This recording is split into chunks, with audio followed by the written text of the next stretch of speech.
നമസ്കാരം. സോഷ്യൽ മീഡിയയിലെ പ്രണയചതികൾ അതിരുകടക്കുമ്പോൾ ചോരക്കളമായി മാറുന്ന വാർത്തകളാണ് വീണ്ടും പുറത്തുവരുന്നത്.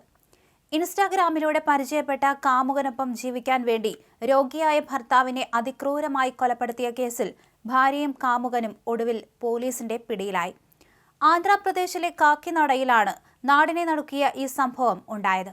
കാക്കിനട സ്വദേശിയും ഓട്ടോ ഡ്രൈവറുമായ പുള്ള ദുർഗ പ്രസാദ് എന്ന യുവാവാണ് ഭാര്യയുടെയും കാമുകന്റെയും ക്രൂരതയ്ക്ക് ഇരയായത്.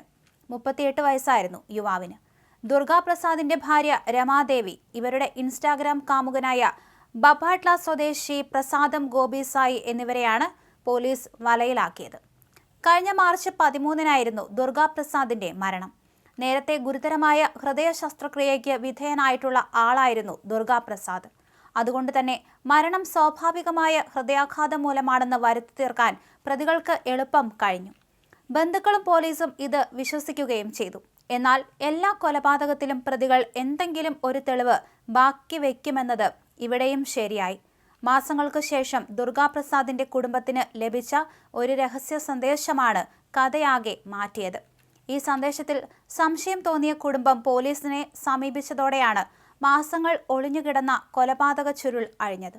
തുടർന്ന് പോലീസ് നടത്തിയ വിപുലമായ അന്വേഷണത്തിലാണ് സിനിമാ കഥകളെ പോലും വെല്ലുന്ന വിവരങ്ങൾ പുറത്തു വന്നത്. ഇൻസ്റ്റാഗ്രാമിലൂടെയാണ് രമാദേവിയും ഗോപിസായും പരിചയപ്പെടുന്നത്. ഈ സൗഹൃദം അതിവേഗം കടുത്ത പ്രണയമായി മാറി. ഒരുമിച്ച് ജീവിക്കാൻ ഇവർ തീരുമാനിച്ചതോടെ ഭർത്താവ് ദുർഗാപ്രസാദ് ഇവർക്ക് തടസ്സമായി മാറുകയായിരുന്നു. ഇതോടെയാണ് ഇയാളെ വകവരുത്താൻ ഇരുവരും ചേർന്ന് പദ്ധതിയിട്ടത്.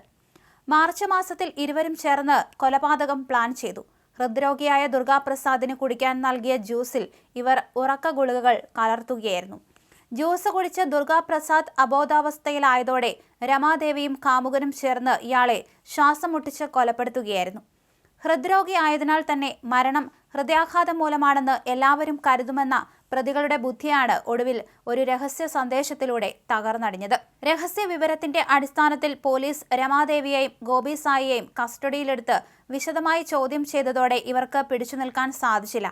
തങ്ങൾ ചെയ്ത കൊടും ക്രൂരത ഇരുവരും പോലീസിന് മുന്നിൽ സമ്മതിക്കുകയായിരുന്നു. പ്രതികളെ കോടതിയിൽ ഹാജരാക്കി റിമാൻഡ് ചെയ്തു.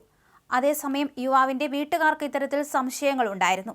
അവരും ഇത്തരത്തിൽ രമാദേവിക്ക് മറ്റൊരു ബന്ധം ഉണ്ടെന്ന തരത്തിൽ തന്നെ പോലീസിന് മൊഴി നൽകിയിരുന്നു. പിന്നീട് പോലീസും ഇക്കാര്യത്തിൽ അന്വേഷണം നടത്തി. അങ്ങനെയാണ് ഇവരുടെ മെസ്സേജുകളെല്ലാം പുറത്തു വന്നത്. അങ്ങനെ യുവാവിനെയും പിടികൂടുകയായിരുന്നു. ഒടുവിൽ രണ്ടുപേരെയും കൂടി ചോദ്യം ചെയ്തതോടെയാണ് ഈ കൊലപാതകത്തിന്റെ ചുരുളഴിഞ്ഞത്.